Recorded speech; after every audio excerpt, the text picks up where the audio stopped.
everyone. I am Julie Ann Meyer. You are watching a very special episode of Own Your Wellness.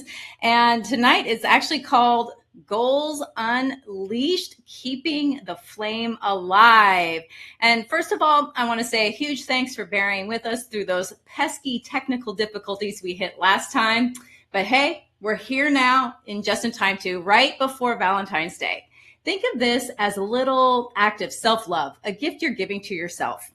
Tonight's about lighting that spark, not just any old spark, but the one that's going to turn into a roaring fire of personal growth and empowerment. And guess what? I'm super excited to be the one walking this path with you. We've got an incredible lineup of speakers, each a powerhouse in their own right, ready to spill their secrets on making it big and living their best life. And believe me, you'll want to hang on to their every word. So kick back, grab something to jot down all those golden nuggets you'll be collecting, and get ready for an epic ride. We're not just dreaming big tonight. We're stepping up, we're transforming, and we're keeping that inner light of yours shining bright. So get ready to dive in and make those goals a reality. Let's do this. All right. So our first guest, our first speaker up for tonight is Jon Macaskill. And I just want to say that he's a man whose life story reads like an adventure novel. From the sun-drenched landscapes of South Africa, that's right, South Africa, to the heart of Ruston, Louisiana, Jon's journey is nothing short of remarkable. Imagine this, a young man inspired by a sense of duty. He joins the U.S. Navy, but not just any role. Jon pushes himself to the elite ranks of the Navy SEALs. Picture the grit and the determination it takes to get through that grueling training. And that's Jon for you. He's a blend of resilience and dedication. But Jon's story doesn't stop at being a SEAL commander. After serving in some of the most intense battlegrounds around the world, he decided to shift gears. How? By diving into the world of mindfulness and meditation. Talk about a 180-degree turn. Now, he's not just a retired Navy SEAL. He's a consultant, a keynote speaker, and the host of Men Talking Mindfulness podcast. His mission is to share the power of mindfulness to show how vulnerability and compassion can be strengths, not weaknesses. And here's a fun fact. Jon's not just a mindfulness guru. He's a family man, too. And after traveling the country with his wife and kids in an RV, they've decided to settle down in a quaint farm in Colorado Springs. And that's the kind of balance we all aspire to, right? So let's give a warm welcome to a man who's as comfortable meditating as he is parachuting out of a plane, Jon Macaskill. Considering your background and not you have, which means that you have a different sort of mindset and discipline and motivation that's a whole higher level than most people experience or get to in their lives. But the one thing I've noticed about people nowadays is they tend to take their temperature before they decide that they're going to do something. And it's like, just do it. Like Nike, just do it. What would you say to somebody that is constantly checking in with their thoughts, feelings, and emotions before deciding to do what they want to do? Yeah, I totally understand that. I can get wrapped up in that myself, analysis paralysis, trying to outline the entire plan. And luckily, I'm married to someone who is completely opposite than that, and she has helped me to find some type of balance in attacking my vision before I really have the plan. Because sometimes, having a plan is great. Don't get me wrong. I've lived by plans in my background in the SEAL teams, and I still live by plans at times to this day. But having a vision and just going for it and kind of taking that leap of faith, quite often, what ends up working out is completely different than what you would have planned anyhow.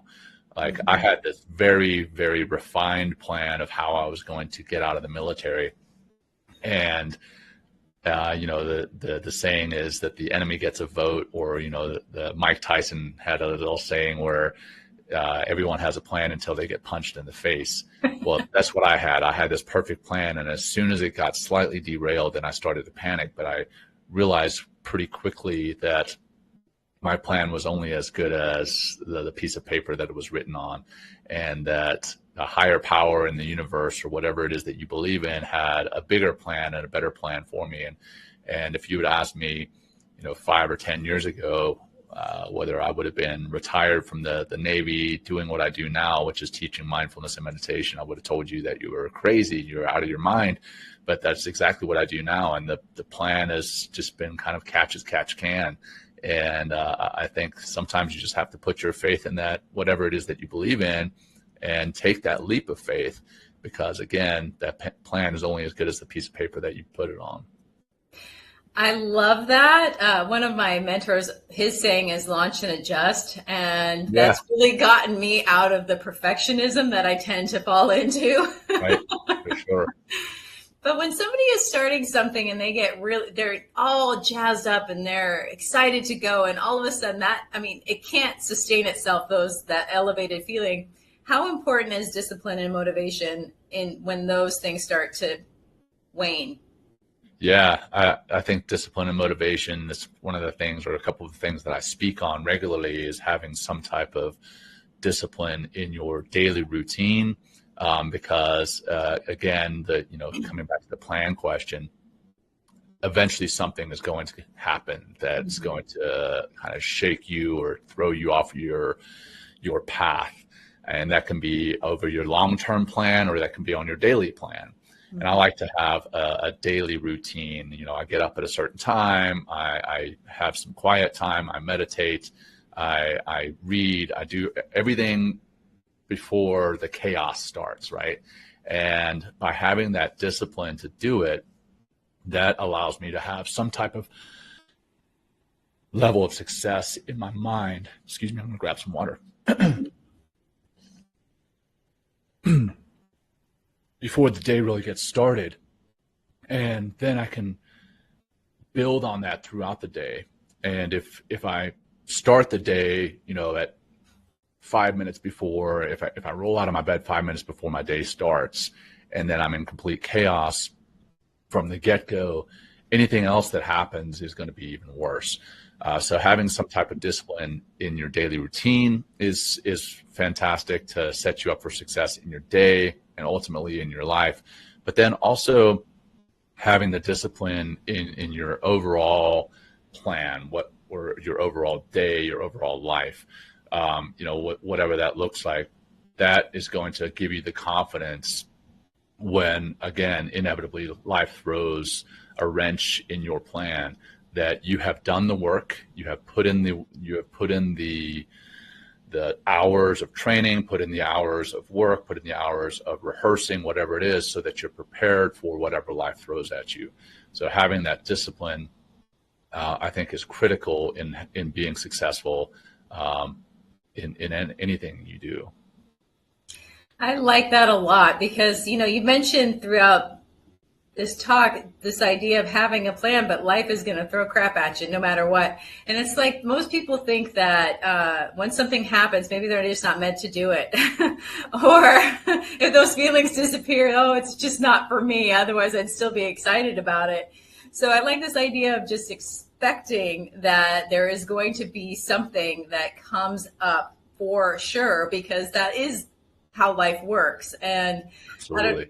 I love that. But I'm curious too, because, even though we can plan, I mean, knowing what you had to go through as far as training, I am quite certain that you have been able to do more than you thought you could, and kept going after you thought that you couldn't do anything more. So my question is, for those people that are trying to set their goals, they should be somewhat realistic, but also lofty. What would you suggest to them?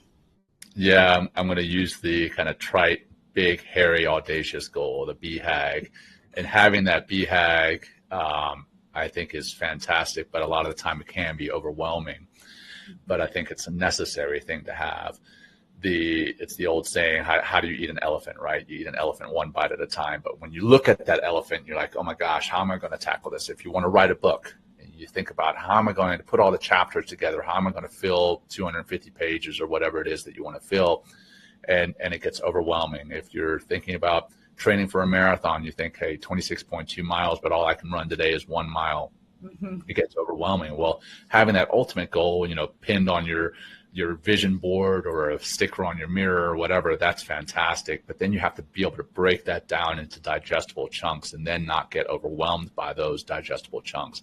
And even if those digestible, or rather smaller chunks, aren't quite digestible, even break those down even further. Break it down. Let's say for the marathon, you're training for 26.2 miles. You say, okay, well, halfway I want to be able to run maybe a 10K. And then maybe even that 10K is overwhelming to look at first. Well, we'll break that down, 5K, and then break that down into a 1 mile, timed run, breaking everything down into smaller chunks. That's how I got through SEAL training. When I looked at the 6-month training, I was like, man, there's no way I'm going to make it. But then if you ask the guys who make it through, they break it down into the days and break those days down into even hours, and even those hours down. Hey, if I can make it through this next 5 minutes, I'm going to be okay. And I think that's how we have to tackle life. And I got to come back to your previous comment about how life is inevitably going to throw things at you. When I speak, I talk about resilience, and resilience is getting back up after having been knocked down. And I always say that in life, you're in one of three places. You're either getting knocked down, you're getting back up from having been knocked down, or that I hate to be the bearer of bad news, but you're heading for a knockdown. So you might as well prepare for that in some form or fashion. And knowing that knockdown is coming, because it is, we've all been knocked down and we've all gotten back up, but knowing that next knockdown is coming, that's what's going to enable you to get back up that next time. I think that's really important. And I'm so glad that you mentioned that, because a lot of people, as you know, get stuck in the victim idea of why is this happening to me versus, okay, this is happening. So what am I going to do? It's responding versus reacting. It's all of that. So I know that since you're an expert in mindset, what are some small shifts that people can make when maybe they notice themselves getting, we all get into that at some point. It's kind of like, why me? But doesn't mean you camp there. Doesn't mean you live there. So. Indeed. Well, it's funny you should say that one mindset shift that you just mentioned. Why is this happening to me? That's the question so many of us ask. Mm-hmm. I am part of this group, and we've started saying, why is this happening for me? And Ryan Holiday, he's the big stoic. He writes about that. Hey, change the question that you're asking. It's not why is this happening to me, but why is this happening for me? What can I learn from it? How can I grow through it? And that's the mindset shift that I've had to make multiple times in my life. Even this holiday, this holiday, I had some ups and downs, and there were times when I'm like, man, why is this happening to me? And I was like, wait a minute. I talk about using the why is this happening for me reset, kind of reframe, and just that one word, for instead of to, mm-hmm. that was a huge shift in my mentality and the way that I viewed things. And I felt like I was a better person, better able to handle the next thing that came at me. And I think I was probably a better person to be around as well, because I actually saw these challenges and obstacles as an opportunity rather than something that was happening to me. So yeah, reframes, those are big. Find what reframe works for you. If it's not the why is it happening for me? Maybe find something else. I get to do this. So many of us are like, why do I have to go to work? Well, guess what? You get to go to a job that puts money into your bank account, that puts food on the table, puts a roof over your head. So maybe your next reframe is I get to instead of, I have to. So just taking a look at how you think about things and reframing how you think about your day, how you think about your job, how you think about everything. I mean, kids, right? I've got young kids, and quite often my young kids are a handful, and I have to think, hey, you know what? I get to be a parent. I get to be a dad. Why is this happening for me? Well, it's happening for me so that I can be a better person, so that I can raise other great kids, other great people, and it's just an awesome opportunity. And when you look at things as opportunities instead of obstacles, that can be a great reset. I like that a lot. The other one that got me through a couple ones is why not me? Why does somebody else deserve it more than why not me? Why am I so? Yeah, I like this idea though of asking better questions because you get better answers. Right. By the way, I'm doing my first triathlon in April. I'll be 46, so I'm pretty excited. So it's funny that you mentioned the triathlon because it's this idea of breaking everything down. And I think that a lot of people do, like they start focusing on, that bigger goal versus the smaller ones that are the action steps that are going to get them there, the journey versus the destination. How could meditation help somebody maybe quiet those voices? Because it's that little bully in our head that starts rearing up and is like, trying to stop us from doing what we say we want to do. Oh, yeah. Well, I mean, physiologically, we are wired to see things in a negative light. It's called the negativity bias. The negativity bias is there to protect us. If you go back to the ancient times when we were ancient cave men and women, and we would go out with our clubs to, get food. If we were to assume the worst, if we were to go around a corner and assume that there was a saber-toothed tiger around this corner, and we were wrong, we would live. Let's say we go around the corner, we assume that there is a saber-toothed tiger, there's no saber-toothed tiger, we're okay. That's the negativity bias. If the inverse were true, if we went out and we just assumed that everything is hunky-dory, and we assumed that every corner that we went around, there's no saber-toothed tiger, and then we're wrong, then we die. So it's kind of a good way for us to be wired as far as propagation of the species and continuing our own lives. But in this day and age, there are fewer and fewer threats as far as life-threatening actual threats. And we see, email, and we see social media, and we see new deadlines at work, and we see all these things as threats. And we see anything that we set as a goal as a threat. Like, I will never achieve that. We have this negativity bias that's telling us a negative narrative in our minds that say, hey, I'm not good enough to achieve that, basically so that we don't let ourselves down, so that we're not disappointed. Well, in mindfulness and meditation, we can start to shrink the amygdala, which is the part of our brain that is responsible for that fight, flight, or freeze reaction, like you mentioned before, the reaction instead of the response, or the response versus reaction. And we can start to think more with our prefrontal cortex, which is the rational part of our brain. And when we start to think more with that, we start to realize that a lot of these negative thoughts, these negative narratives, are there to protect us, but they're not true. And we are actually a lot better than that negative narrative tells us. And that can be changed through mindfulness and meditation. And then there are particular types of meditation that you can do to change the way that you see yourself. You can do a self-compassion meditation, and that can change the way that you see yourself, the stories that you tell yourself, and letting those stories go is a big part of meditation and growth, personal growth, and mindset change.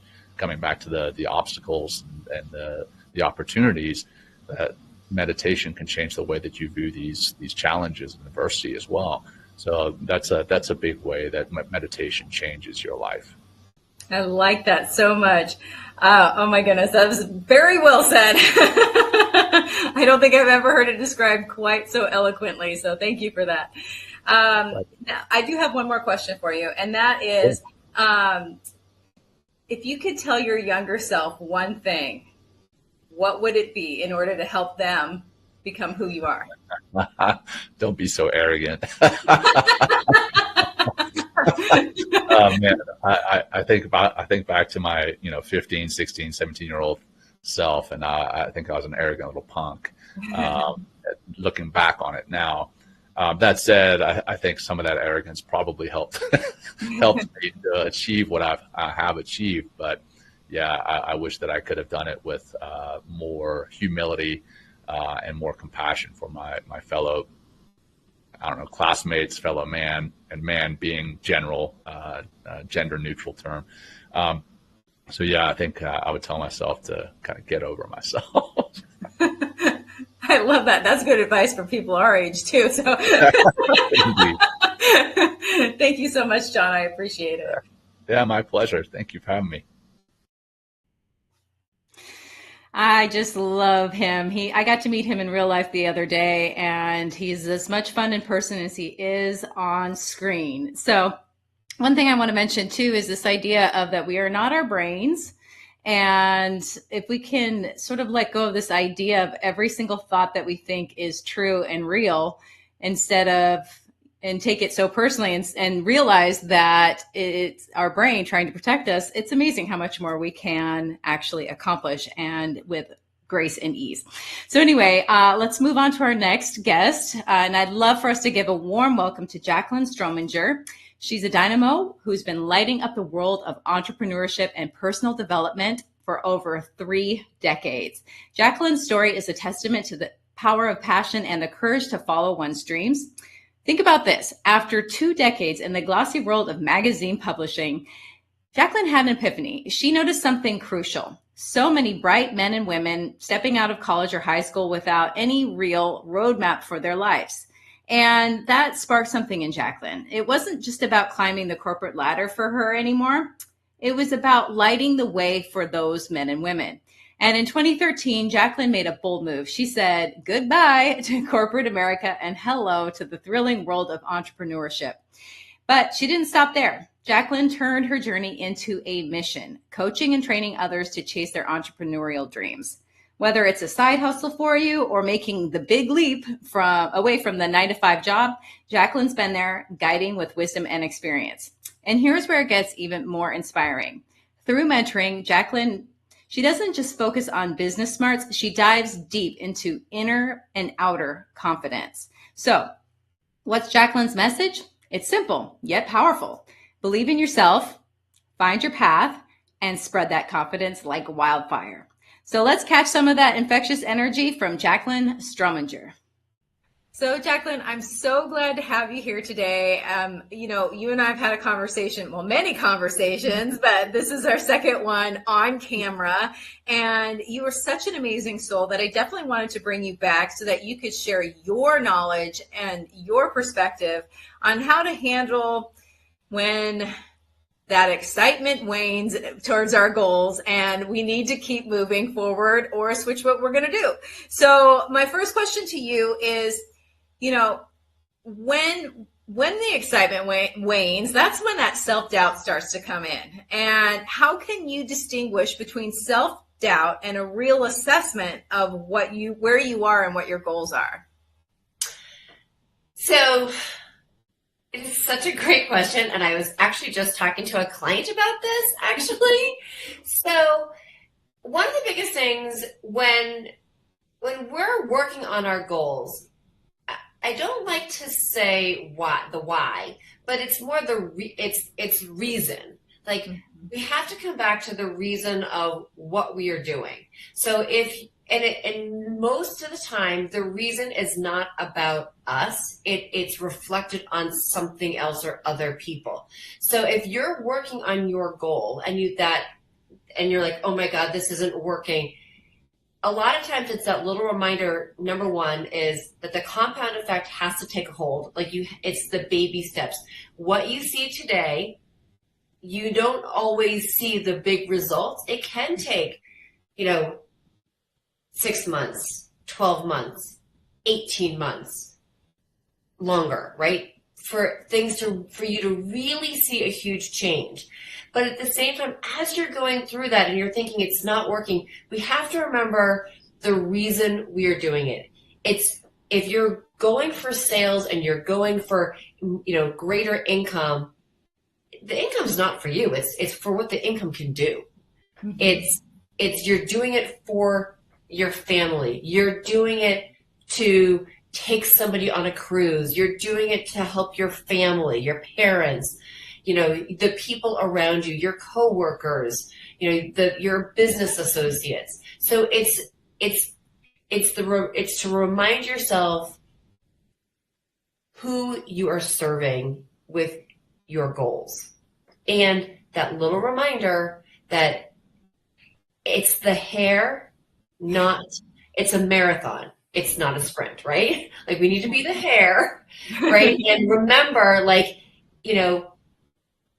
number one, whatever we need to do it, and it's going to need to work over time. And that little reminder also to tell yourself that, what I'm doing today is going to have an impact. And it will have an impact. And partly it's up here too. We've got to remind ourselves. I like this idea too, because it's and I'm going to take this back to health and wellness. One piece of candy every single day is going to add up after a while. So all these little choices that we make for ourselves definitely do make a difference, even if we don't see it right away. Now, I'm curious too, a lot of people, and I used to be one of these people, when that excitement of my goals or whatever just would sort of dissipate, even if you really want something, you can't keep that level of excitement constant. So I'm just curious what you would say to somebody who thinks that it's normal to keep that level that's so high, whereas you and I both know that isn't actually possible. But how would you explain that to someone else? The way that I usually explain it is that there's always highs and lows, right? We're always going through the up and down and up and down and up and down. And that's how it is, throughout through all aspects of life, whether it's a business, your family, your marriage. There's always these highs and lows, and you cannot sustain that crazy high level, but you can sustain a level of energy and excitement, but the energy levels may wane. You may go from a 3 to a 6, right? Mm-hmm. And the way that you also, I remind people, that what we are doing to feed the energy really matters too. So what are you telling yourself? If you're getting up in the morning and you're like, oh, I'm dreading this, guess what? You're going to dread it. But if you get up in the morning and you're like, oh my God, I'm so excited. I can't wait to start my day. And I can't wait to, I can't wait. I have my, a little mantra on my wall, and I can say I can't wait to talk to people today. Who can I help today to turn passion into profit? And I say it and I get chills and I get excited about it. So I always say, remind yourself, and if you can, take a piece of paper and write a quick little mantra so that you can stick it on your computer. I like making a little screensaver on my phone. I like putting it in my bathroom. I have a medicine cabinet that I open up. Stick it in my medicine cabinet so I can see it, and it's a reminder. And yes, am I always going to be operating at a level 6? No, because you just, you can't run a marathon for your entire life. At mm-hmm. some point, you have to refresh, rejuvenate, and refresh everything. So I remind people we need to do that. We need to take those moments to look at what we've done, celebrate the small successes that we've had, keep something beside you that you have written down so you can remind yourself of what's going to put that smile on your face, and know that it's a process. It's a journey. Again, it's not a sprint. No, I really like that because I know, well, one of the things I always preach about is what are you feeding your mind? What are you feeding your soul? And it's kind of like the whole idea, well, yeah, you made your bed and you brush your teeth, but you got to do it again tomorrow. So expecting it to just run on fumes, I mean, it's going to run out at some point if you don't keep feeding it the gasoline. Right, and we need to keep feeding it. And the one thing I also like to remind people when I'm talking to them about, like the goals, and we're at the start of a new year, and the one thing is you have to incorporate into your plan misses. Like, it's like exercise, okay? Right? You can say to yourself, I'm going to work out, which I would never tell anybody if they you can't go from 0 to 7 days, but how are you adding it in? And if you miss a day that you planned, guess what? That's okay. Just don't give up. Mm-hmm. Like, just because you had a miss, or if you're dieting and you decided to eat the piece of cake or the candy, know that we have misses, and that's going to happen.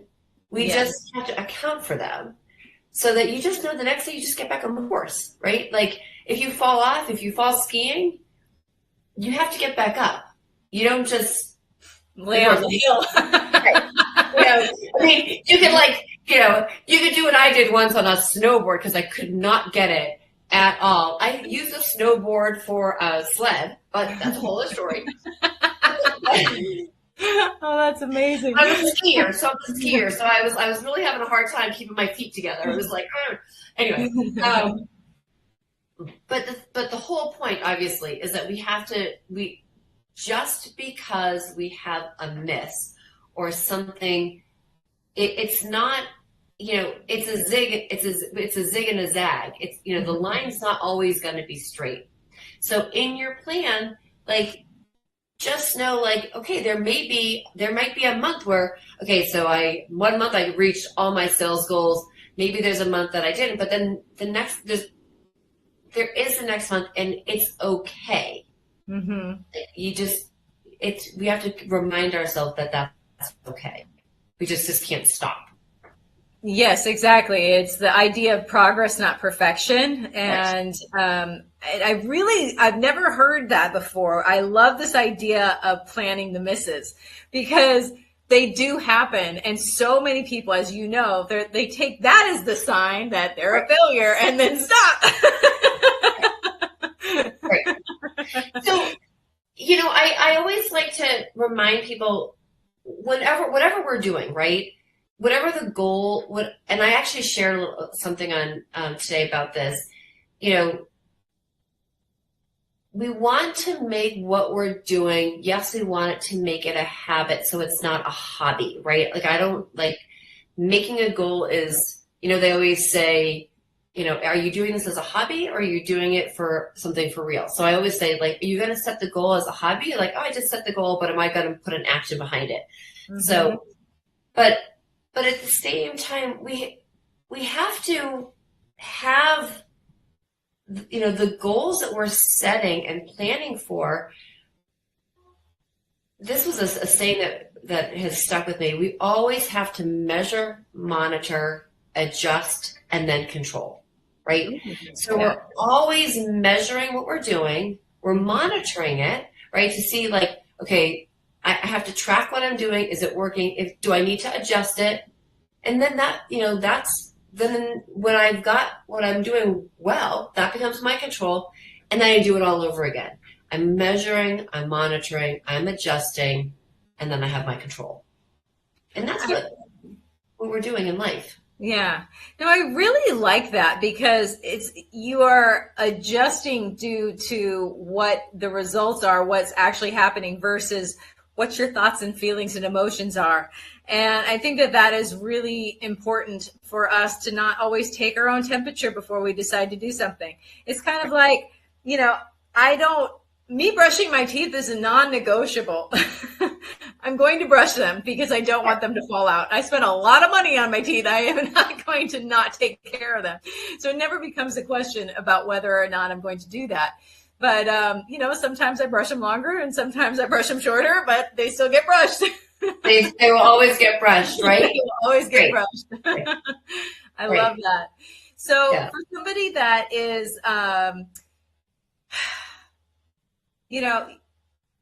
maybe doing something that they're not passionate about with their life, and they're spending the majority of their time basically making money to pay bills, for example.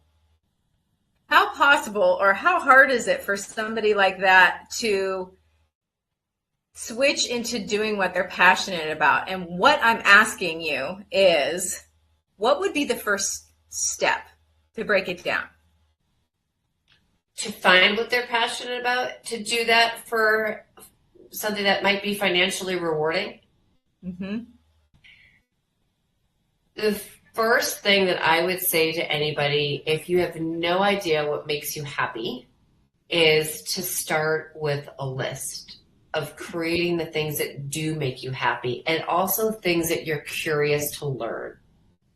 Like, what would make you get up in the morning to learn?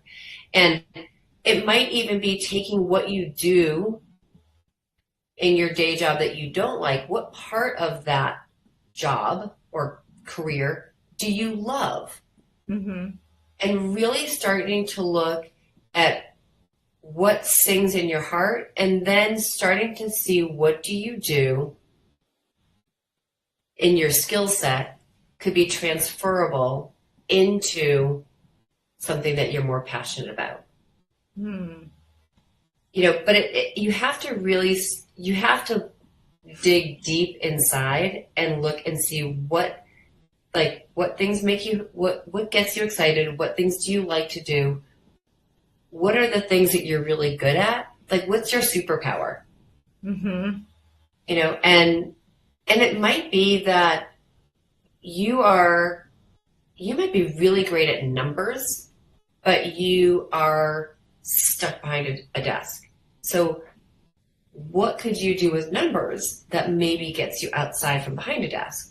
Mm-hmm. Or maybe it's the opposite. Maybe you're out and about and you would rather be behind a desk. So you really want to start to look at, again, really creating that list, and then kind of seeing, again, things that you're curious about that you can learn, and what's the crossover? Like, where is that crossover happening? I think that is well, first of all, I want to say, I'm so glad you mentioned about maybe not being sure about what lights you up, because I was that person. I literally had no idea what made me happy. And I think it's more common than people realize, because we don't stop and think about things like that. We're so focused on other stuff that we don't think about, hey, what makes me happy? It's simple, but it's also, wow, that's a profound statement. And also the thing that I was thinking about was my cousin, she invented a job for herself. That's possible too. She created it out of thin air.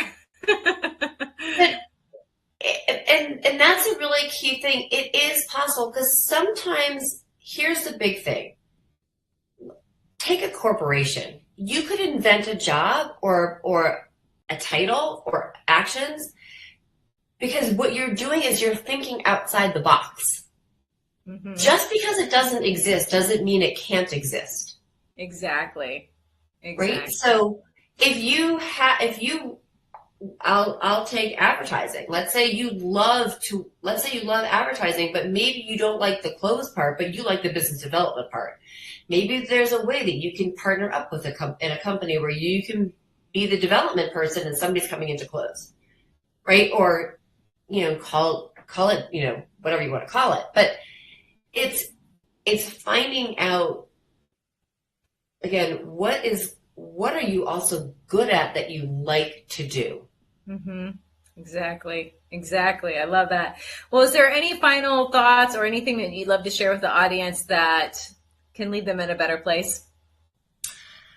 So the biggest thing I would say to anybody who's listening, just remember that taking a leap is It does take courage, but just remember, no matter what you do, you can be totally unstoppable as long as you set your mind to do it. And you have to believe in yourself with your heart and your head. I love that. Thank you so much, Jacqueline. It's been an absolute pleasure. No, thank you. That's so appreciated. So, Jacqueline, I'm so glad. Welcome back. So I'm noticing a theme here, everyone. Did you think about how she's saying plan for the misses, and Jon was talking about everybody has a plan until you get punched in the face. So I like this idea of expect it to happen. Most people think of success as being linear without the ups and the downs and all the stuff in between. And one of my business partners, he tells the story, and I love it because we were talking about having a plan to move forward. And he was talking about how he used the example of seeing a tree off in the distance in a field, and you're just walking to that tree. That's your only goal, is to walk to that tree. So you walk into the tree, you can't really see the ground because the grass is so high. And all of a sudden you come across a fence, and you think into yourself, okay, and it's barbed wire, so you can't crawl over it, you can't really crawl under it, and you didn't bring any cutters with you. So what do? You either have to go back and get cutters, or you have to figure out a way around the barbed wire fence. But that doesn't mean that if you go back to get the cutters, or if you have to go around the fence, that you're not still going in a straight line to the tree. It's just that you didn't know the barbed wire was there when you first started out. So that's kind of how I think about success in that way, because you just can't expect, you don't know what to see, what you're going to come up against. So anyway, with that, I would love to introduce our new and next guest. Her name is Paula Naff, and she is a multifaceted powerhouse who truly embodies the spirit of versatility and passion. Paula's approach to life and coaching is refreshingly straightforward. She likes to keep things simple and clear. And let's start with her roots, because she's got an amazing story. Hailing from the serene landscapes of Finland, Paula now lights up Basel, Switzerland, and the world beyond. In fact, she was just in Vegas for Super Bowl. So yeah, she was here in the United States. Anyway, she's not just a coach. She's a linguistic maestro, seamlessly serving her diverse clientele in English, German, and Finnish. And as a keynote speaker and international best-selling author, her words resonate across continents. But that's just scratching the surface, because Paula's not one to shy away from challenges. In fact, she embraces them, encouraging her clients to do the same. And her coaching style is more than just strategy. It's about responsibility, balance, and thriving in life and business. And talk about a Renaissance woman. Paula's journey has been anything but linear, like we were just talking about. From being a credit manager to an artist, from a clown, yes, a clown, to a dancer, and even a certified Pilates instructor. She's done it all. But what makes her truly unique? It's her ability to challenge her clients and audiences on every level, mind, body, and soul. All the while, and this is the most important part, keeping joy at the forefront. Whether she's working one-on-one, leading groups, or running her in-person retreats and interactive workshops, Paula's methods are as effective as they are unique. So let's dive into this journey of holistic growth and infectious joy with Paula Naff. Hi, Paula. I'm so glad to have you here today. Welcome. It's wonderful to have a different perspective on this idea of goals and leadership and leading ourselves. So I'm glad to have you here. Thank you so much, Julianne. I am so happy to be here, and thank you for having me here. Absolutely. It's definitely our pleasure and our honor to have you, to have you here. So, before we started filming, I was thinking, you and I were talking a little bit about this, and I was thinking that since you don't live in the United States, you have a different perspective on the world. And as somebody myself who has lived in foreign countries, it definitely changes how you see things, to see different, be immersed in different environments. And so I'm curious how important it is, in your opinion, your environment in order to reach your goals. Oh, it's very important. Environment is important, but the most important part is that actually, regardless of any environment, it always starts from within. Mm. The environment that you have around you, the culture, the kind of people, and language. I mean, in my case, I come from Finland. I speak Finnish as my first language, but I live in Switzerland in the German-speaking area, and I work a lot in English. So language has a lot to do with it. But first of all, you have to know within what you have, and how do you collaborate with the environment, kind of, so to speak. I love that. It's the environment within that is definitely the most important, because no matter where you go, there you are. Yeah, exactly. And that's ultimately the only thing you have.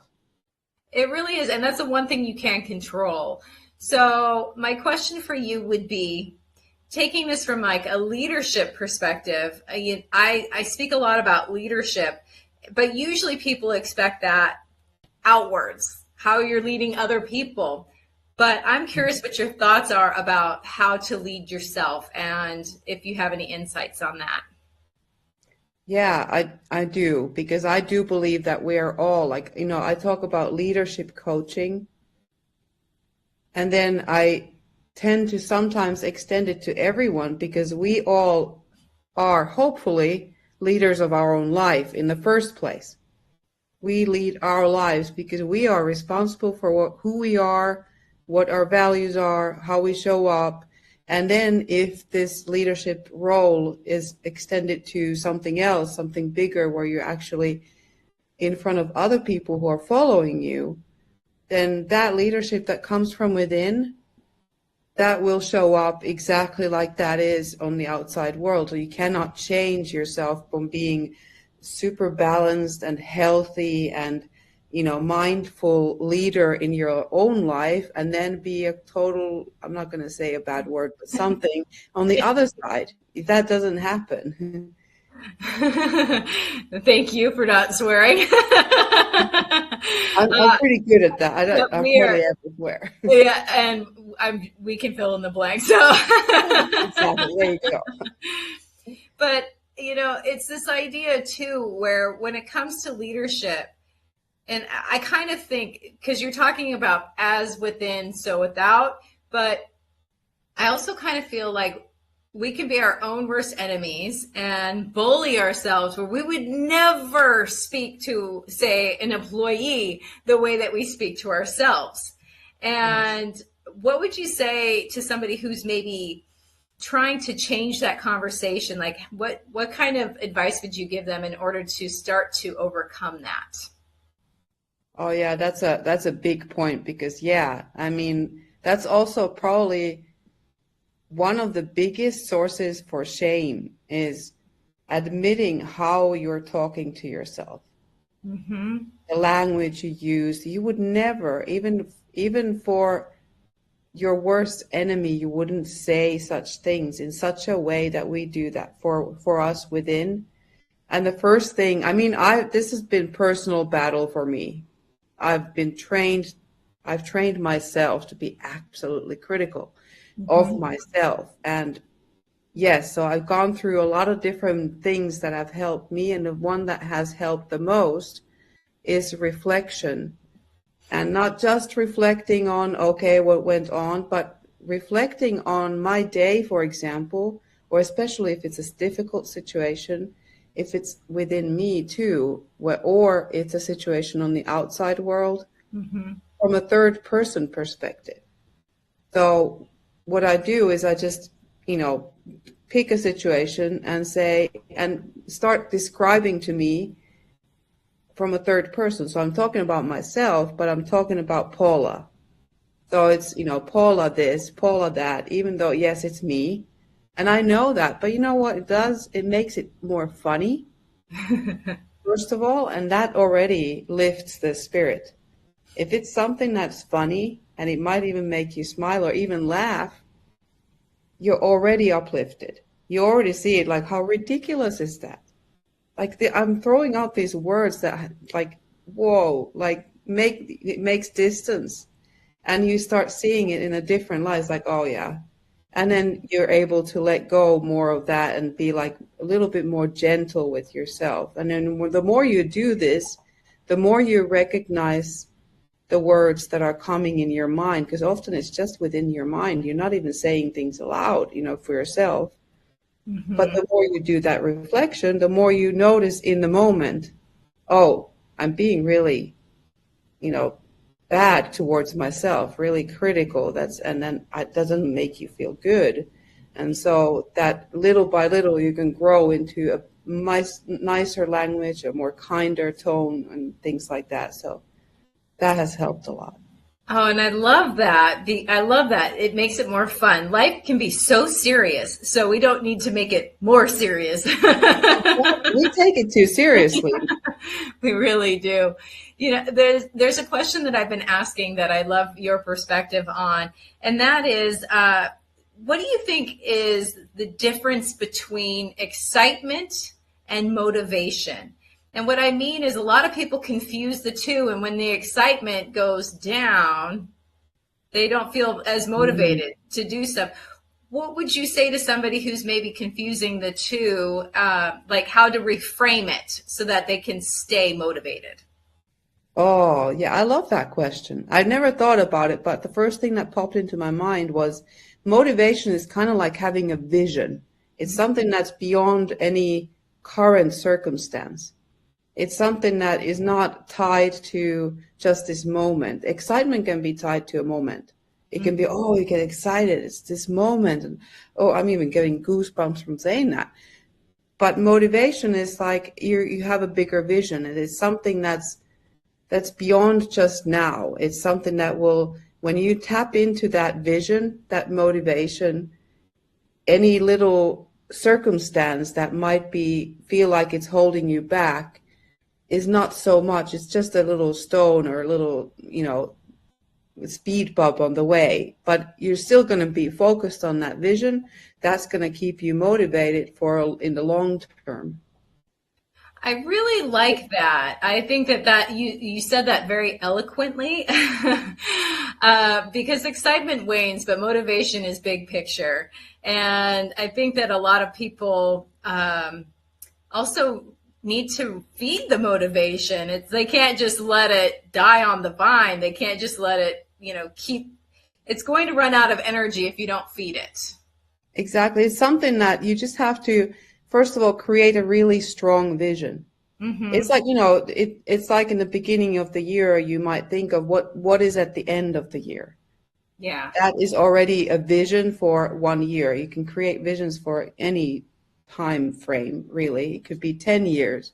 But that vision has to be so compelling that whenever you tap into that, whether it's something that you remember, whether it's something you can see somewhere, you can go back and read, or whatever it is, that you always remind yourself, oh, okay, especially in the moments where, it feels like, nothing's working out, and, this is bad, all that stuff comes.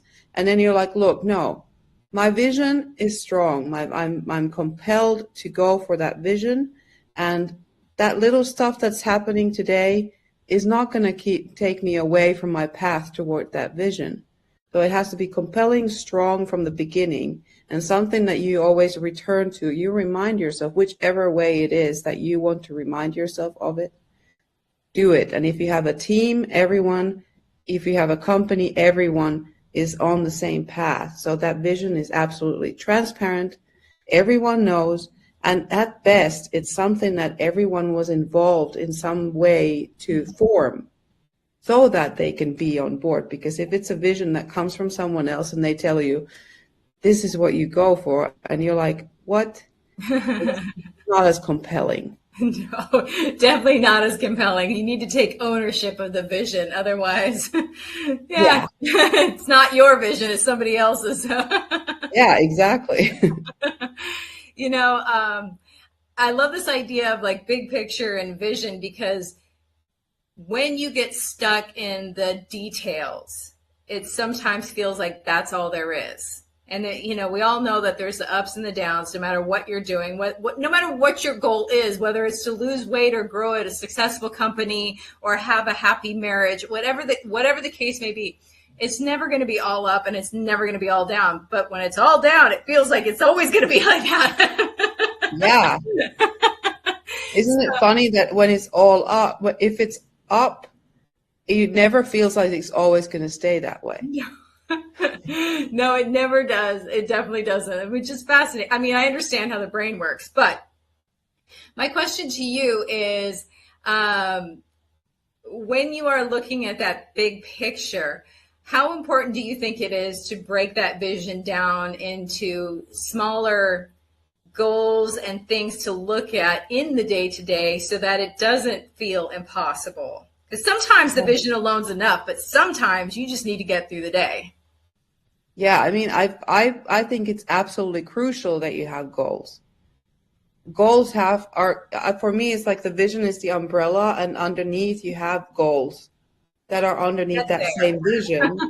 And that's like how you break it down. And the thing is, like, it's not really that important that all the goals have been met. Like to consider it a failure if some goals were not met.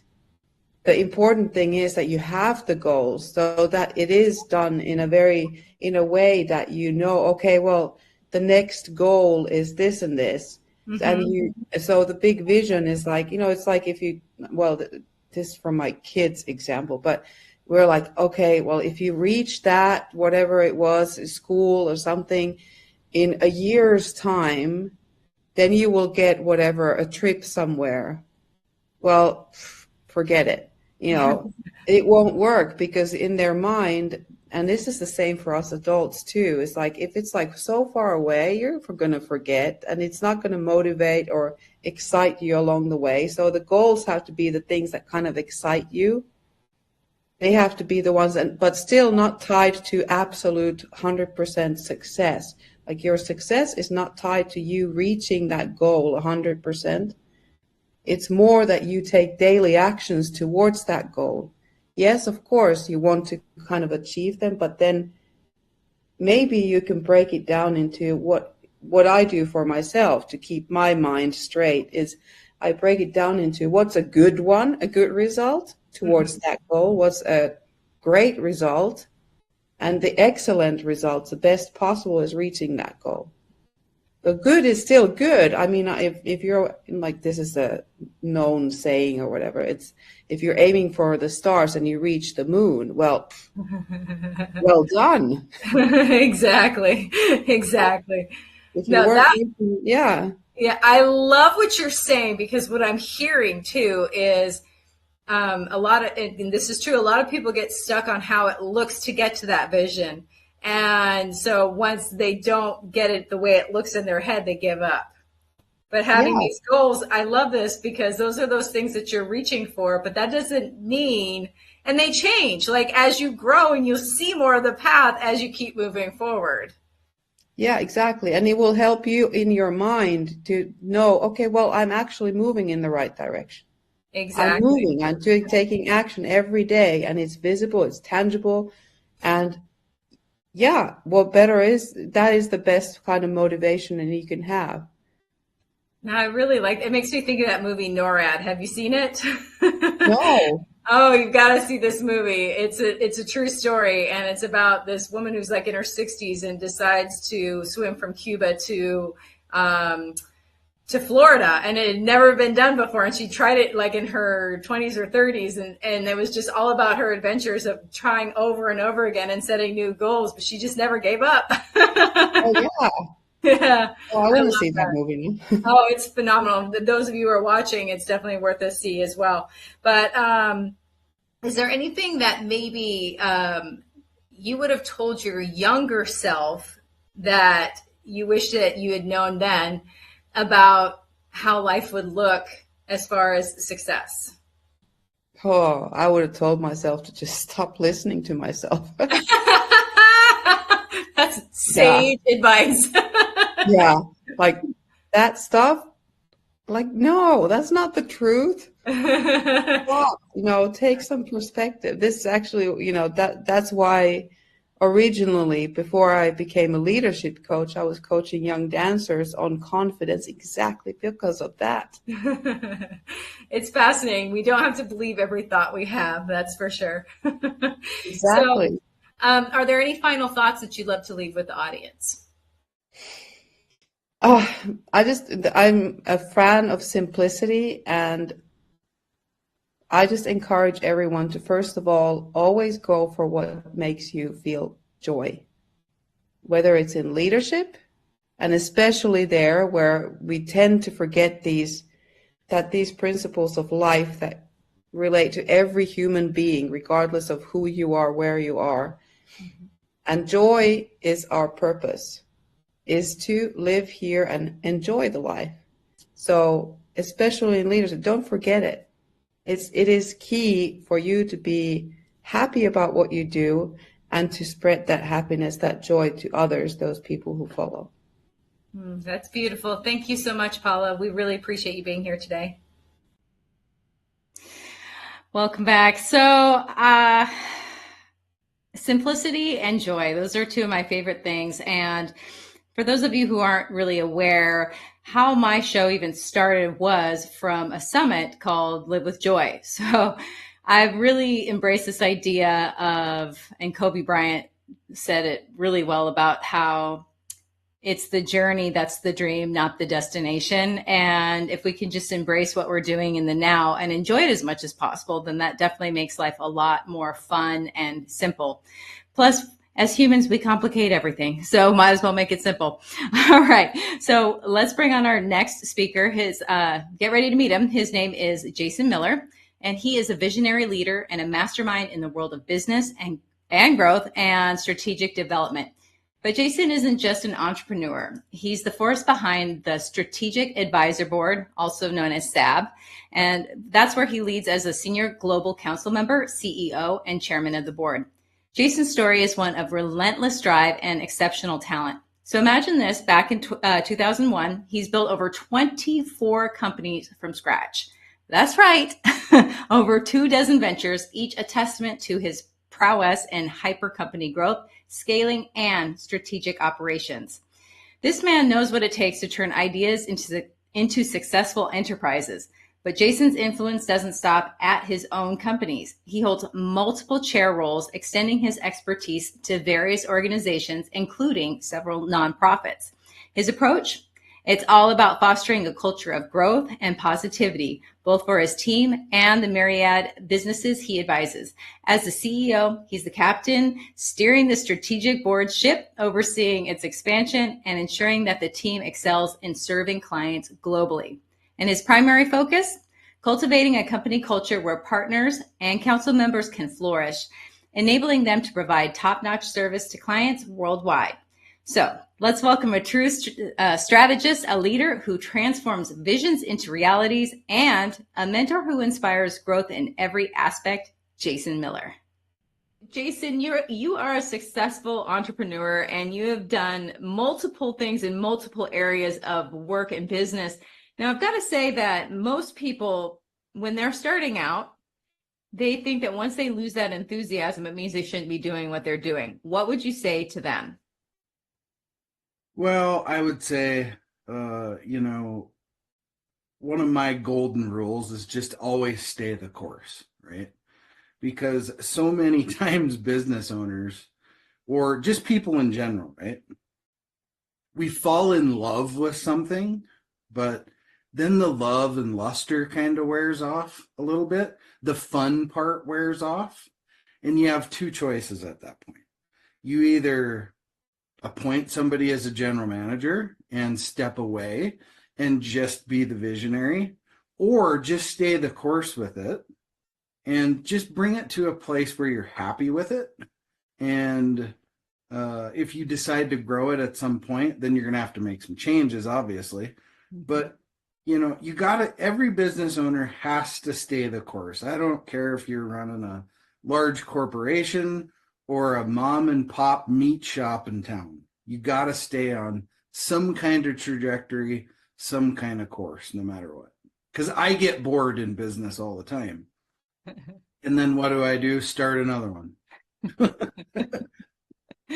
Which there's nothing wrong with that as well. But it's one thing if you're worried about paying your bills and you're starting something new. It's a difference between chasing the shiny object and growing. So I totally appreciate that. Can you share a time that you were facing some sort of significant challenge and you were able to stay the course and keep moving forward? Every single day. And if anybody says otherwise, well, you're more operating a hobby, in my belief, because every day there are challenges in business, whether it's a client that's having a challenge and you got to face that challenge head on with them, or you got an unhappy client, you got to deal with that, right? Or systems fail, or something crashes, or this, that, or the other. It's daily, it's every single day. There's a poo-poo sandwich, as I call it. I'll use that instead of the other word. But yeah, there's issues and problems that happen every single day. But the beauty is if you build a team, your involvement is a lot less in it as an owner. And you can start to focus some of those efforts to your team to handle them. That doesn't mean you don't hear about them and you don't still go, oh my God, that sucked. But you've got people, right? It's like if you walk into a surgery and the only person that's there is the doctor, the surgeon. You probably should turn around and leave.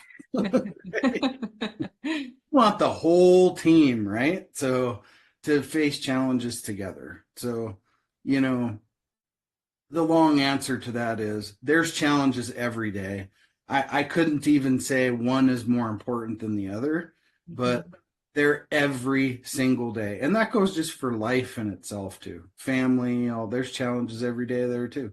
So there absolutely is. And I think a lot of people feel like once they get to a certain imaginary level or spot that all of a sudden everything magically gets easier. It's like going to the gym and expecting the workout to get simple because you've been going. It doesn't work like that. Dispelling that myth of it getting easy because it doesn't get easy. And that's normal. It is normal. That's a normal thing. And you just have to build your business to support your life plan, right? That's what I always say. Your business plans support your life plan, and they both are problematic. Why? Because we're people. Yeah, we're not robots. Oh, I love that answer. And what are your thoughts too about the hustle and grind? Because you mentioned it should support your life, and a lot of people feel like they have to give up their entire life for their business. What would you say about that? The hustle is real. The grind, I hate that term, right? I can't stand it, right? Because that's like almost submitting to that I have to like grind something out every single day for like 160 hours a week to just get my 8 hours off, right? No, it's about doing smart work, right? It's about doing smart, leveraged work. I can absolutely sit in front of this computer for 14 hours a day and not accomplish anything, right? So it's all about leveraging work, doing smart work, and delegating, right? Anybody can do that, right? Anybody can do. We do that in our personal lives even. Every day when you wake up and you say, hey, son or daughter or whatever, please take out the trash. You just delegated something. You can do that same thing in your business with a small team of people, right? And I'm not talking you got to have 50 employees, but if you got just a couple people around you that can support you in your business, delegate those things. The hustle is real, but the grind is complete garbage. I agree with you. I think that you're setting yourself up for that kind of a life where it's not even fun for you because it's literally a grind. So you're calling it that way you expect it to be. So, I don't know. I agree with that 100%. I have a business partner, and one of the things that he says, and I think you'll appreciate this, is that you can save money all the way to the bottom of the barrel.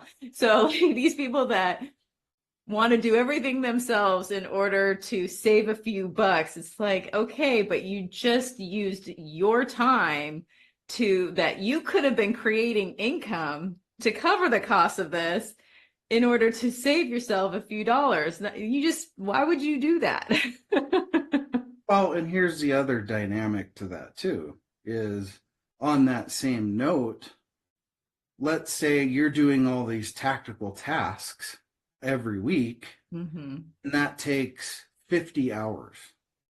What if you just took 25 or 30 of those hours away and gave them to an executive assistant to do, right? If you can't make the money to pay for that person by gaining those 30 hours back yourself, you should not be in business.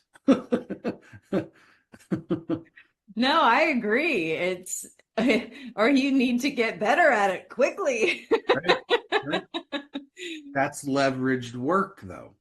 Yes. I love that idea too.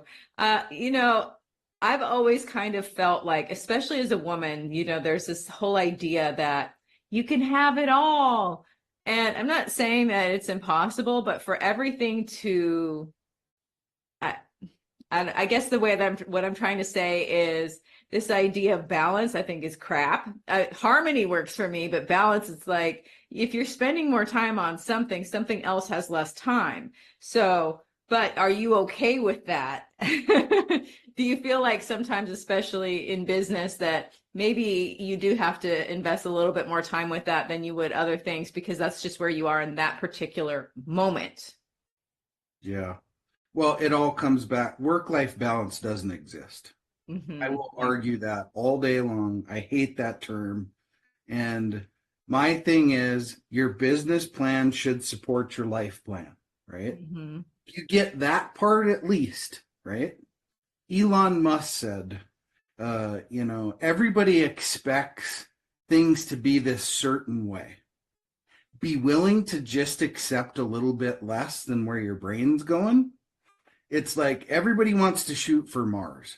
Just land on the moon and be happy, right? And if you do that, health, wealth, all those things, they start to fall in place, right?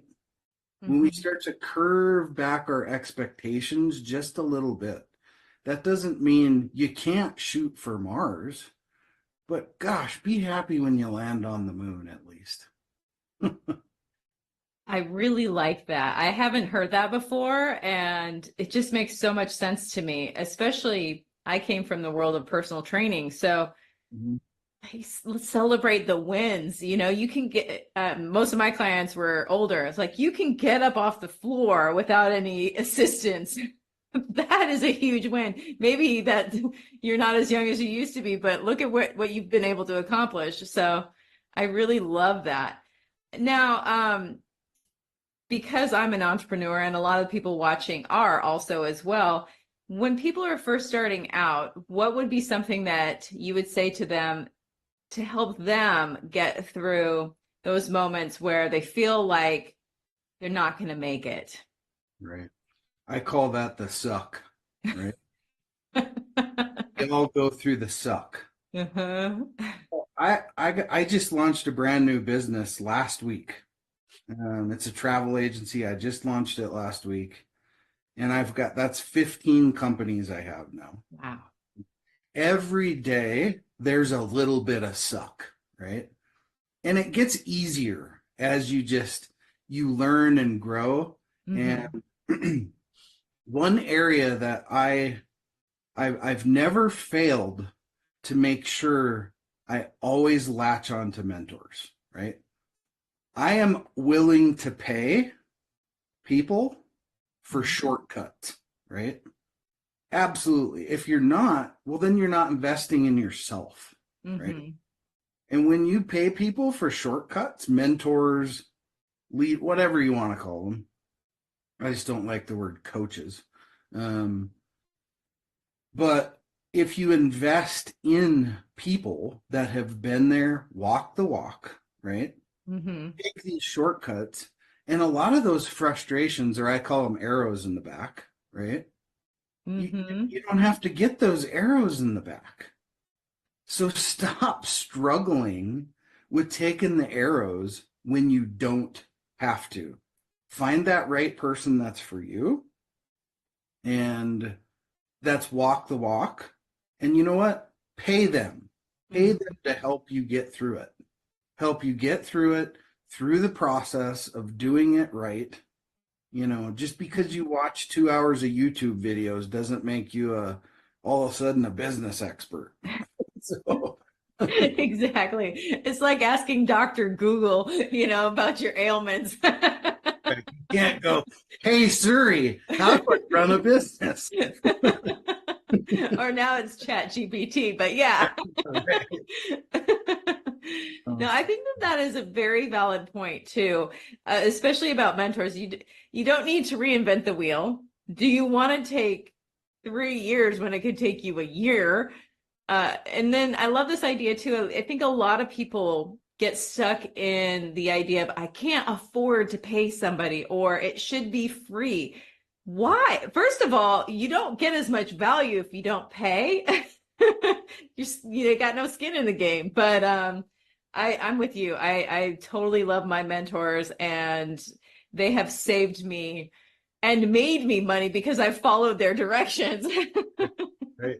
And people, you appreciate what you pay for, right? Exactly. And Yeah. if you pay for something, right, it doesn't even matter what it is, right? You go get bananas at the store, you have an expectation that that's going to be a good banana, right? Yeah. Hire somebody that's a mentor, you have an expectation that they're going to help you, right? Uh-huh. And you're more likely, if somebody gives you a batch of bananas, you might eat them, you might not. You're not invested in it. But when it's your hard-earned money, you're going to eat those bananas. Exactly. That's a very good point. No, I love that. We've been chatting about kind of like a little bit about the beginning and, the first hiccups, but how important would you say it is to evolve your vision over time? Yeah, it's the vision evolution, mission and vision will evolve, and sometimes it will just evolve without you, right?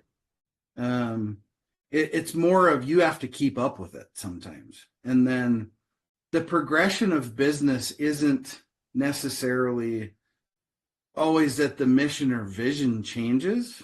It's that now we start adding people, right? The small side hustle type business that makes $100,000 a year, so on and so forth. Most businesses can go to $1 million with one or two people, right? But once you start crossing those thresholds and you want to scale, now it's building a team. Now the vision changes a little bit to how the team supports the mission versus how do I, as a solopreneur, support the mission myself. And that's when you start to get the actual scale. And that's the scale of growth and scale. Growth being people, scale being money. I like that. That's well said. And that would also support your life because that's going to be evolving and changing as well, especially if you have kids and they grow. And I mean, because they don't stop growing. But no, I really appreciate you saying that, because I think a lot of people get stuck in it looking a certain way and then trying to keep it. But this worked yesterday. But if you want to grow and change, you have to grow and change. It can't stay exactly the same and expect different results, as we all know. Well, and I also think most people want to be, they want to do philanthropy work too, right? And give back to their communities and all these things. Well, that's expensive, right?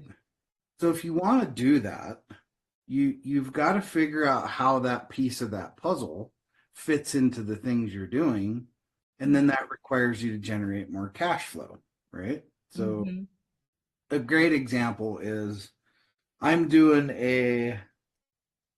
It's 152 weeks of give back Oh, wow. on LinkedIn. So I'm giving 2 Cancun trips away every single week on LinkedIn.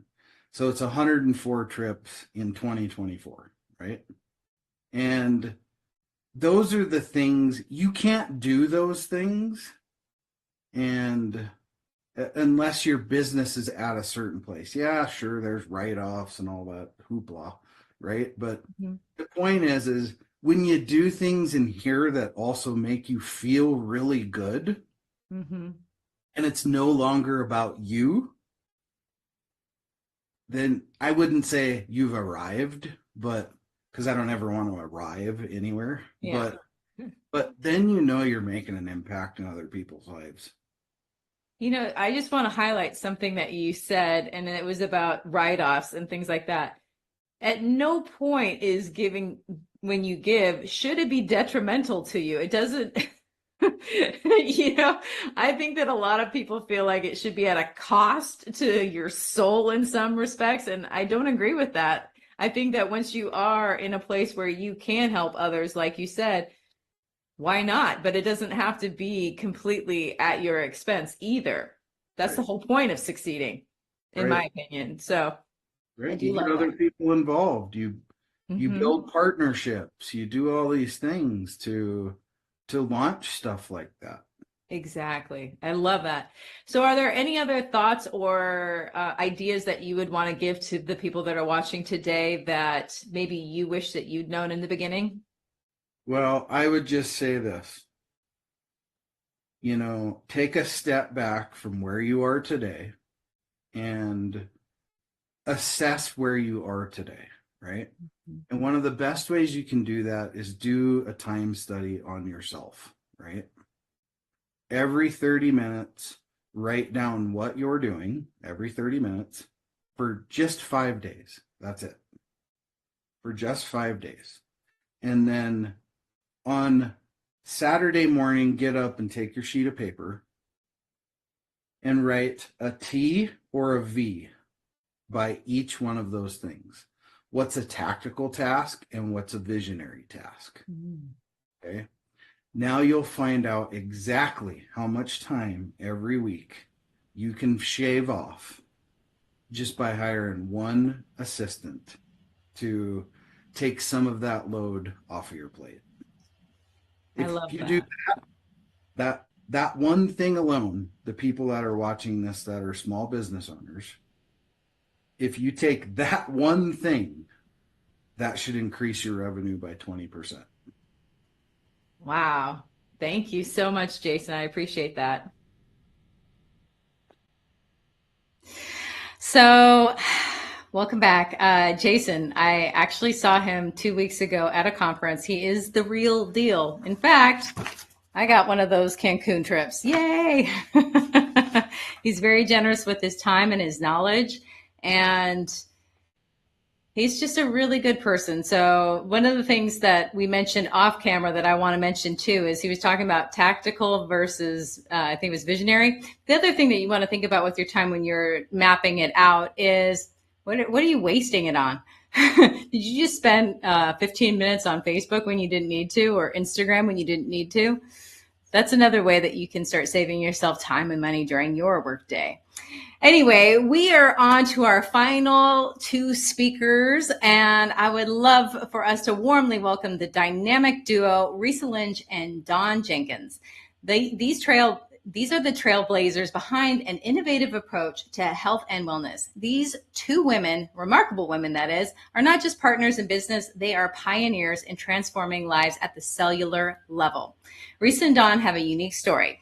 They saw a gap in how we approach our health, not just on the surface, but deep down at the cellular level. And what's their mission? To empower both women and men with the knowledge and tools to achieve optimal health, vitality, and confidence. Their journey is fueled by a shared passion for mentoring and guiding others. And after realizing that so many people embark on their adult lives without a clear path or plan, especially regarding their health, Risa and Dawn decided to take action. Their answer was to provide insightful, practical guidance that transcends traditional wellness approaches. What sets them apart? It's their holistic view of health. They're not just talking about diets and workouts. They're delving into how to nourish and rejuvenate ourselves from the inside out. Their methods are revolutionary, focusing on interconnectedness of mind, body, and soul. Together, Risa and Dawn bring an infectious energy to their work, whether it's through engaging online programs, interactive workshops, or personal mentoring. They're all about sparking a positive change in people's lives.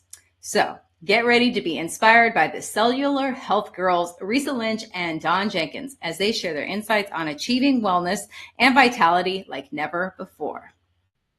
Risa and Dawn, I'm so excited to have you here today. You both have such an amazing gift to give the world, and the way that you look at health and wellness on a cellular level might help those folks out there that are trying to make big changes and have hit that wall thinking they can't add any more or do anything else in their schedule, and it's just too much of an effort. What would you say is your biggest misconception that you fight with when you're working with clients?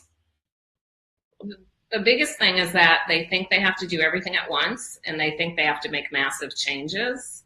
And so then they get stuck and they end up quitting, right? Because everybody starts in January and then they make so many changes they can't keep up with it. And so we teach people how to make small changes, and we focus on the cellular health. What do your cells need to be healthy?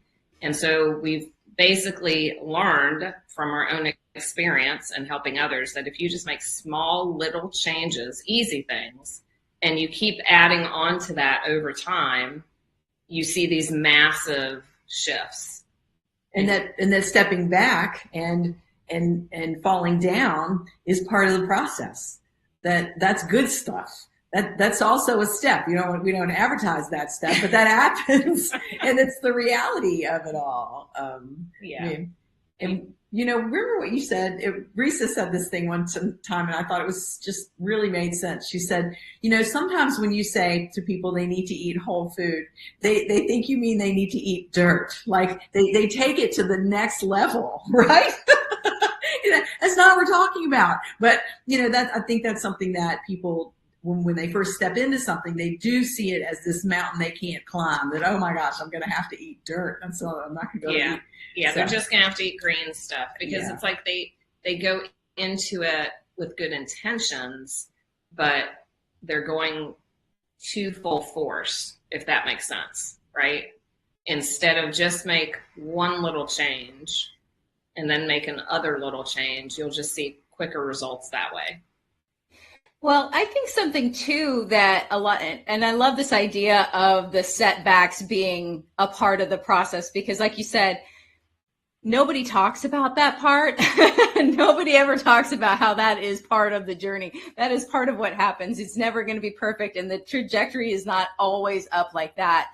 But the thing that I was thinking about as you were sharing is that I know a lot of people want this. I mean, we live in a microwave society and we want things right now. And they think that if they make this huge change, that they're going to get this huge result right away. But if I'm hearing you correctly, you can still make these small changes and get a huge result in a normal time frame. Like it would take you anyway, even if you were going to make these huge changes. Exactly.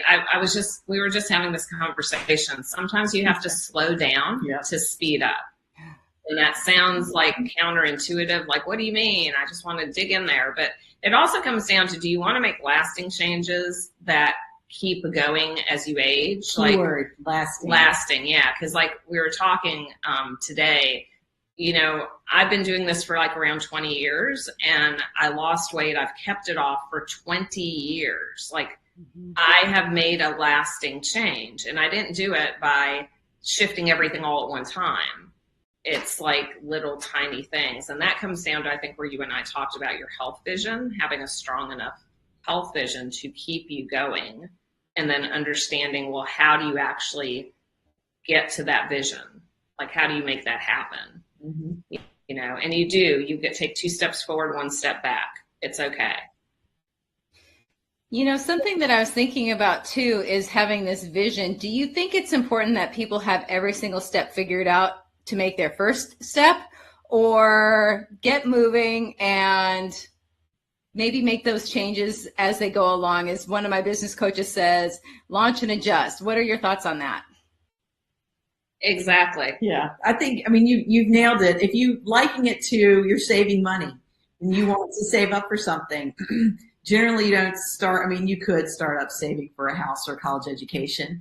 But when I started saving for something, they said, do something that you can get for yourself pretty quickly. So I saved up to buy myself my first pair of real sunglasses. I'll never forget it. I was early on, but it was something very manageable. So when you first start out, it should be something that you want, but it's something that it won't take you 3 years to get there, because to amass that kind of money given your budget or whatever. So that's what I would. Yeah. I mean, I think you just have to, you have to kind of have a vision of what you want, right? But then figure out how to take the little changes to get there. And you don't need to know the how of it, which is really hard for people. Yes, it is. That's hard. I grew up in a household that how are you going to do that? That's not practical. You're not going to do that. It's not practical. Exactly. And so it was a big mindset shift for me to just realize I need to put out there to the universe what it is I want, write it down, focus on it, and then you figure out how to take little adjustments and you get there. And you will get there. You don't need to know all the how of it. No. And if you don't have one, if you don't think you have a health vision, this is where some people make a big mistake. You do, you just haven't identified it. It's in there somewhere from your history and from the way you've grown up or the things you see. We were talking about that the other day. Yeah. I mean, who knew that those TV shows after school influenced us so greatly to think about what we really wanted in life, and what now is available to us that is impacting us. So you do have a health vision, and you may think that it's strong enough to help you make good decisions along the way, but it probably isn't. And that's where we have really learned a lot, that digging in and making it very concrete. Do you really want this in your life? Because the things we really want are the things we usually get. Yeah. But you have to really want it. Yes. So that's what we've learned to help people actually create that strong vision for not just their health, but whatever else they want. I mean, if you can do it for your health, you can learn how to do it in every aspect of your life. I was saying the other day, and I don't know who said this or where I heard it, but if you can master food, you can master anything. And I really feel like that just goes for health and wellness in general. It bleeds into everything. I did a Facebook Live the other day about how I'm trying to grow my business. So what am I doing? I have this physical goal in order to get my business goal. It's because of who I'm becoming in the process of reaching the goals, and it just bleeds into everything else. I have and I think that this is, when it comes to clarity, I think this is a really important question that a lot of people out there might not realize. You're talking about like this health vision, and it could be, to me, if I'm listening to that, I might feel as though, oh my gosh, I have to figure out what my vision is, and that might be overwhelming. It's kind of like, what's my purpose in life? But what I'm wondering is, because like I think about, the fact that like I want to fit my skinny jeans, and that doesn't necessarily like equal a vision. But the reason why, it's like to keep asking questions, like look at those goals, those small goals, like the sunglasses, same idea. It's the same idea where you just, you pick something that is important to you, that is something that you could do. Because like for me, if I want to fit in my skinny jeans, it has a lot more to do with like, I want to be attracted to my husband and have a really great relationship with him, more so than just the vanity of me being in a size 0. It is what it is, but that would lead me like to asking the next better question. So what would you say to somebody who maybe is feeling like, I don't know what my vision is? Can I, should they start with these small goals and figure it out as they go along, or is that even enough to sustain them? What are your thoughts? Well, you do need to start with some small goals, because that'll get you started on your journey. But I think it basically ends up morphing. Because like when I started my journey, I just left teaching. I was overweight, mentally, physically, just not in a good place. I just wanted to lose weight and have toned arms. But then as I started getting healthier and I started losing weight and I started getting stronger and feeling better, I started realizing that I don't ever not want to feel the way I feel now. Mm-hmm. And so I want to continue to my 90s, 100. I want to feel good. And so then from there, it morphed into, I don't want to end up in that nursing home, because my husband's mother was in one. And every time we walked in it, I was just like, I can't be here. I can't end up here. I will not end up here. So your vision will change. And a lot of times you just, sometimes you have to sit quietly and really keep asking yourself, what do I want?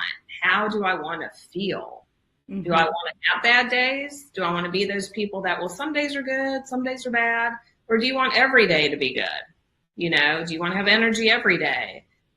You really just kind of have to sit in that, but it will change over time. So having something like, I want to fit into this dress for this wedding, that's great at getting you started, but that isn't going to last, because there are a lot of people that do that. They fit into the dress. They don't really have a vision beyond that of like, how do they want to feel?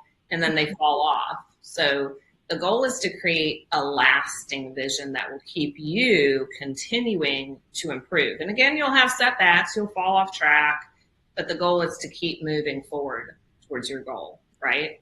Definitely moving forward. And it does, like you said, Julie, have an emotional component. It 100% has to do with what hits our heart chord. Mm-hmm. The sunglasses were so that I would look cool. It's about how you feel.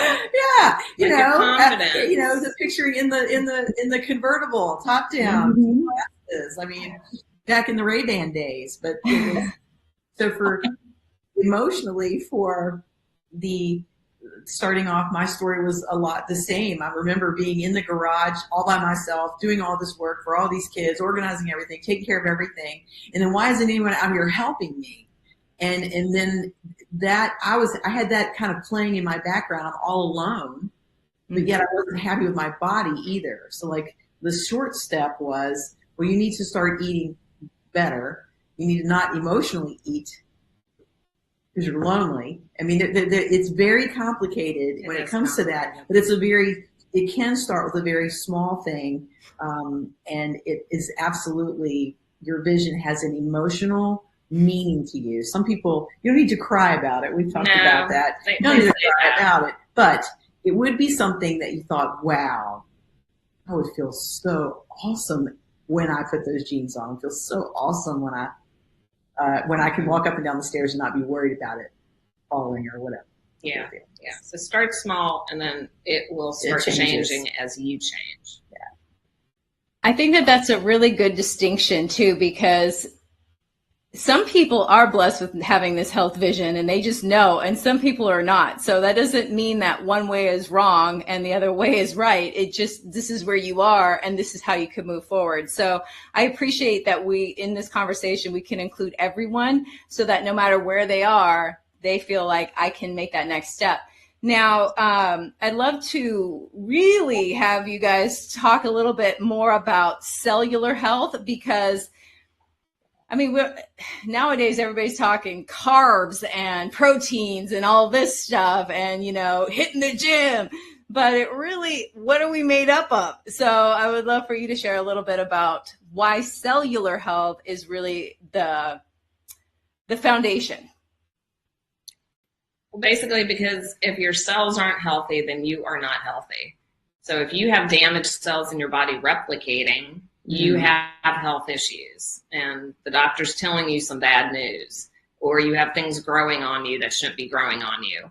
And so you want your cells to be healthy, and we need to learn how do we take care of them. And when you're concentrating, so we don't think in terms of ourselves, right? I never thought, let me keep my cells healthy. But when you understand more about what they need, which is basically just, it follows the natural laws of health. And it's universal for everybody because everybody has cells, right? They all basically natural laws of health. That all basically works the same. But when you focus more on that, it helps everything else work better. Okay. And so it's, it's a lot of stuff people know, like they know they need to hydrate, but you also need to learn that how do you get water into your cells? Because just because you're drinking a ton of water doesn't actually mean it's getting to the cells. You can still be cellularly dehydrated. So it's learning more about your body and how that works. You know, your cells need quality nutrients, which most people know, oh, I need to eat more whole foods. But what exactly does that mean? And really, why do I need to do that? So I think understanding that part too. Right. Absolutely. I think that there are layers to things. Like when you build a house, you don't start off with putting the roof on. You start off with the foundation. Mm-hmm. And so in your body, the building blocks of every organ and tissue and muscle and thing in you is actually a cell. And so if we could really know and understand what that cell needs to be optimally healthy, like the best cell ever, then it kind of develops a conviction in you. Well, you know, I'm not going to do that because I know that's not right for those cells. And I've got issues in my eyes or in my lungs, or I'm having digestive issues. There's some cells there that are not getting what they need, or there's something in them that shouldn't be.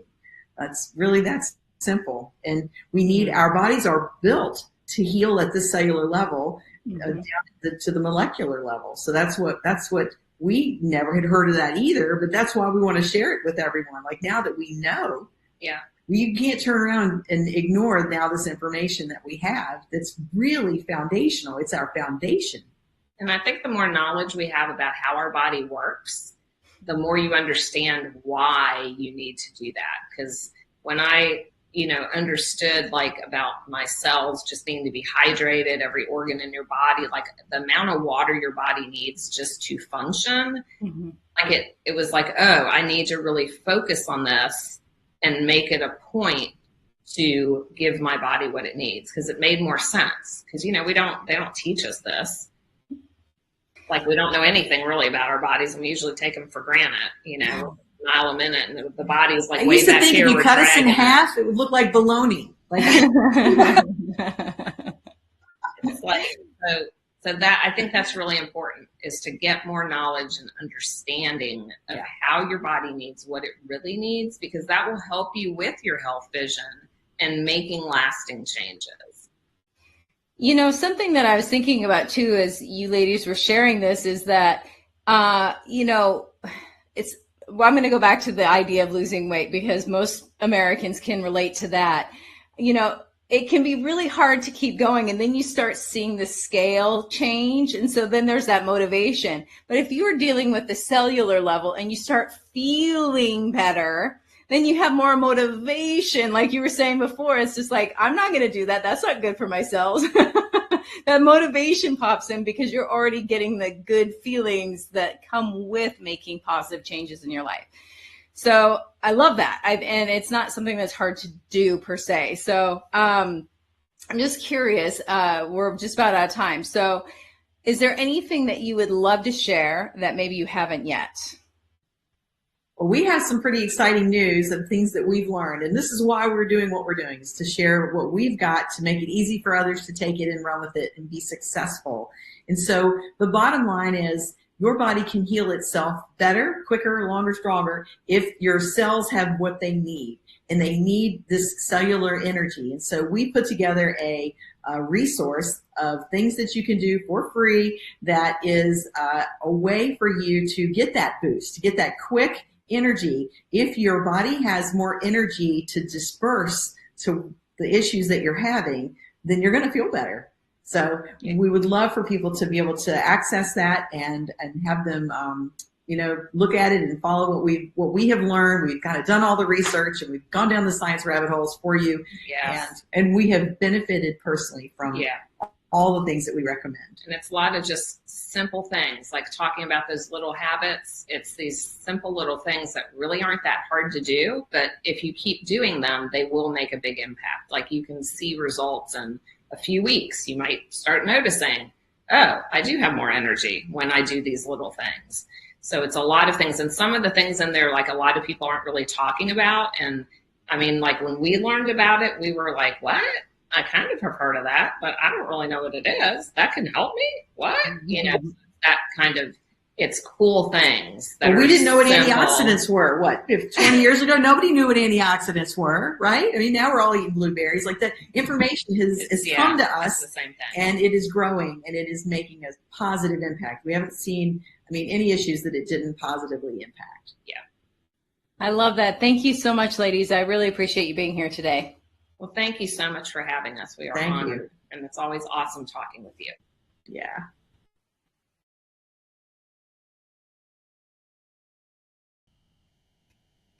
Well, that was absolutely amazing. I just love those women. The reason why I wanted to end with them is because if you don't have your health, then you can't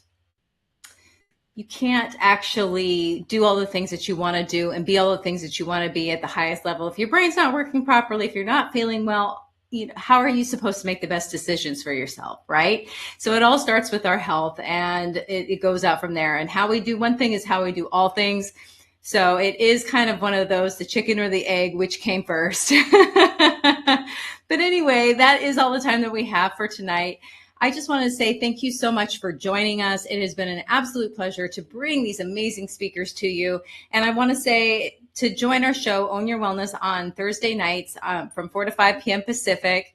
And until then, we'll see you guys.